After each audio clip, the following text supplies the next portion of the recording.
Hey guys, what's up? Welcome back to the YouTube channel. Welcome back to another video. And here we are back with the second gen. I know that the channel has not seen the second gen in a while, actually since January when we took it to Wamsley Performance. But here we are because you may have heard in some previous videos or just chatter out there that we hurt the second gen. That's why it has a stock valve cover on it right now. That's why the intake's pulled off. But we have a popped head gasket, which we hope is just that.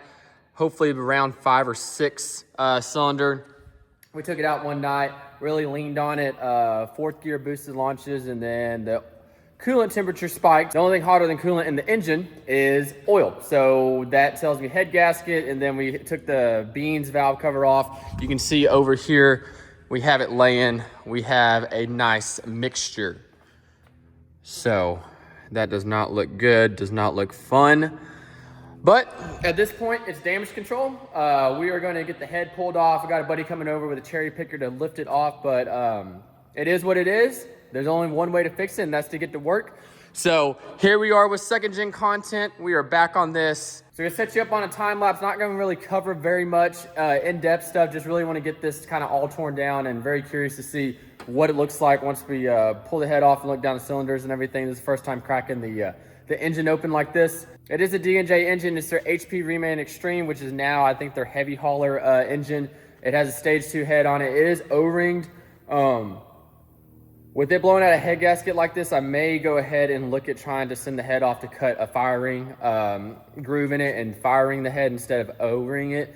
But that's on down the road. We don't know what we don't know until we dig into it. So put you on a time lapse, and I'll catch up with you once we get the head ready to pull.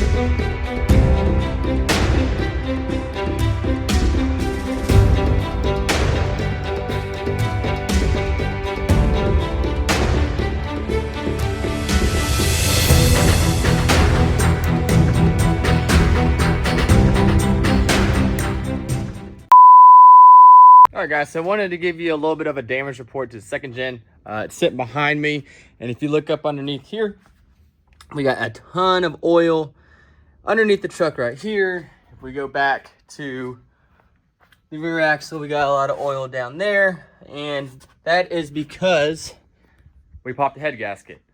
This is a different clip than the video that you're watching right now. We had to pull it out of the shop to work on another truck, but wanted to get a good video of what it looks like untouched before we try to clean up all the oil off the shop floor, get another truck in here. But essentially what happened, popped a head gasket.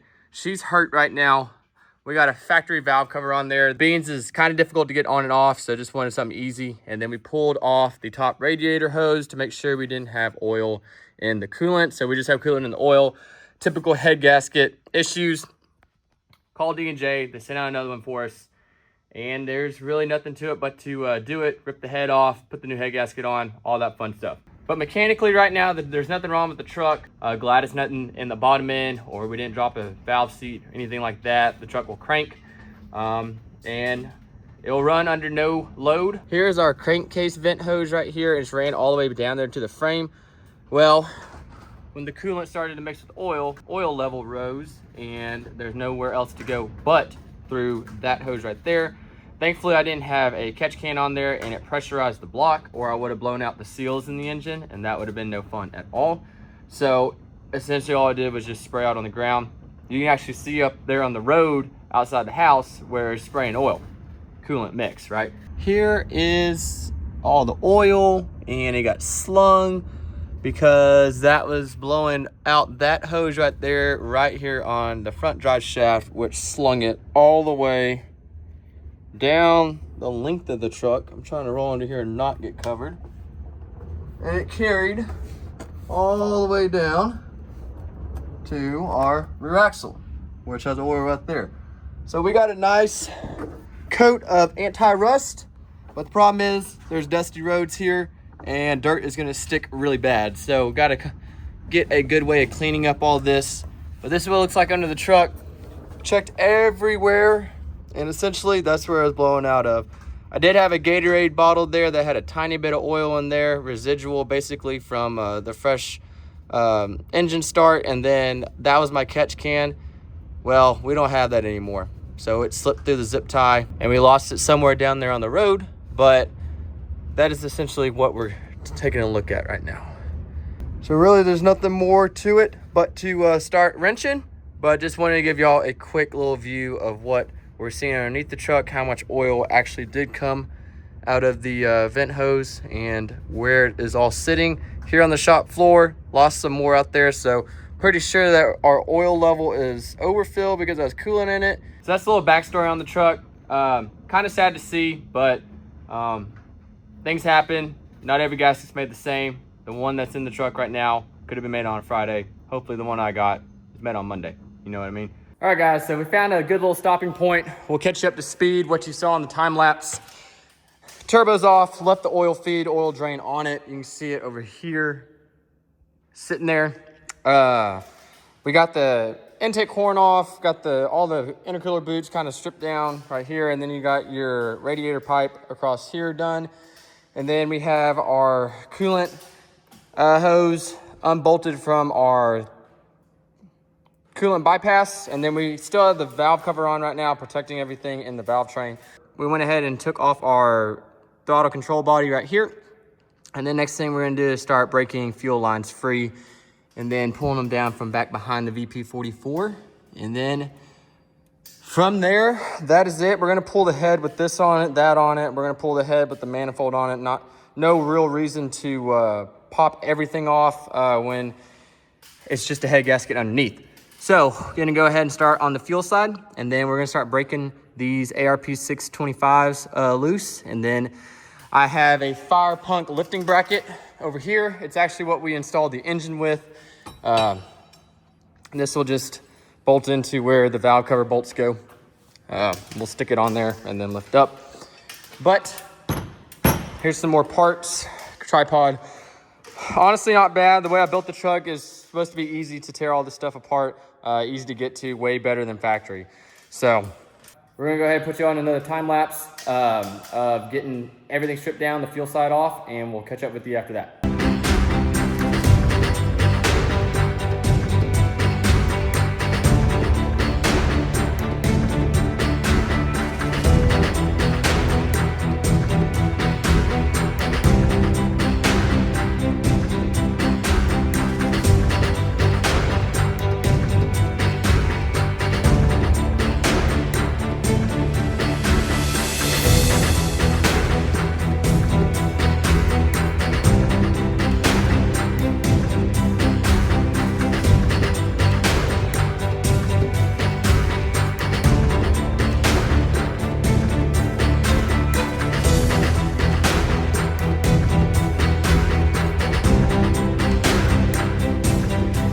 All right, here we are. Fuel lines and everything fuel related is pulled off the intake side of the engine. We got the valve cover off, and we're gonna start pulling all the rockers.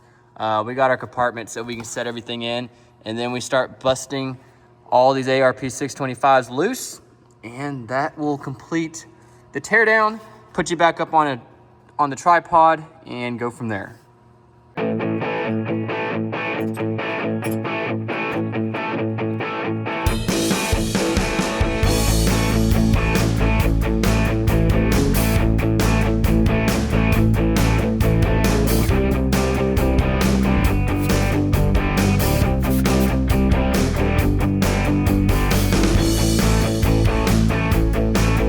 All right, guys, so we found another stopping point. You can see valve train is completely taken out other than one push rod. If you remember, these are 3/8 push rods, and they are a little bit bigger in diameter than the factory ones, so you can't slide it out between your head stud and then the side of the head right here. So we're just gonna pull the head, and as we pull it, we're gonna angle a little bit more. Here's the hole that it's supposed to come out of, and it just does not clear in here. So that's fine, but this is what an open valve train looks like. We're gonna go ahead and get the lifting bracket mounted, and then wait for the cherry picker to get here, and then I'll also need to run back to the house. I forgot the 14 mil 12-point socket that's gonna bust all these loose. Some of these you can see like there's not much thread showing on these, so I checked them with just a wrench, and then they seem tight, so should still be torqued to spec, but as soon as we pull this off, we will know what the story tells. So good progress today. Gonna take a little break, charge the phone, charge the GoPro, and get back to it. So here soon, we'll know what happened.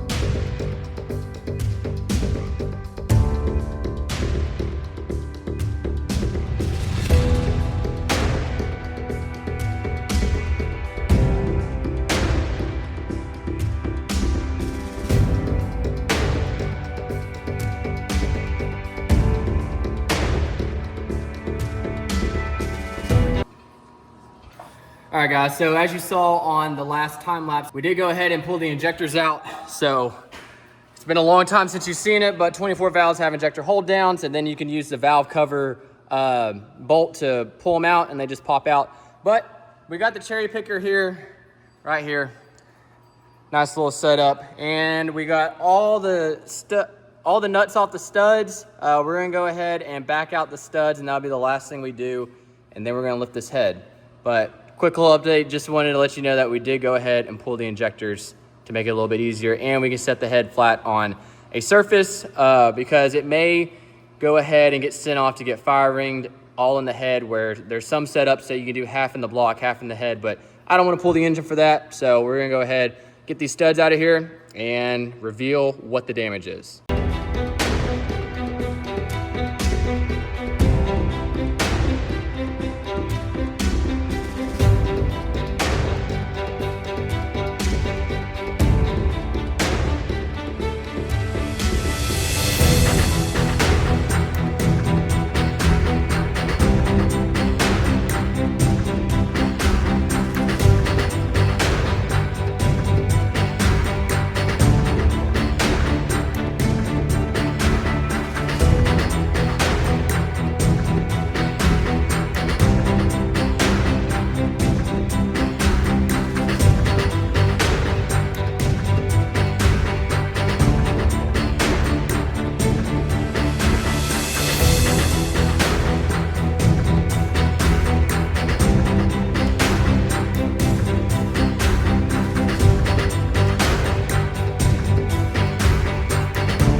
right, guys, so we got the head pulled.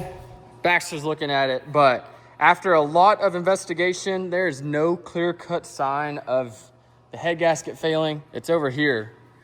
It's not like it blew it out in the fashion that I thought it would have, because it was just pushing so much oil out from underneath the truck. This is a little bit of a dig in right here. This is where the thermostat sits, and it got really hot right there, and then you flip it over on the other side, and it has a little bit of a raised spot. I don't know if you can see that, but for how much coolant that filled the engine up that quickly, you wouldn't think it would come through just this little port. So I'm gonna send some pictures to D&J, see what they say. But not too bad pulling the head. Y'all saw that coming out of there.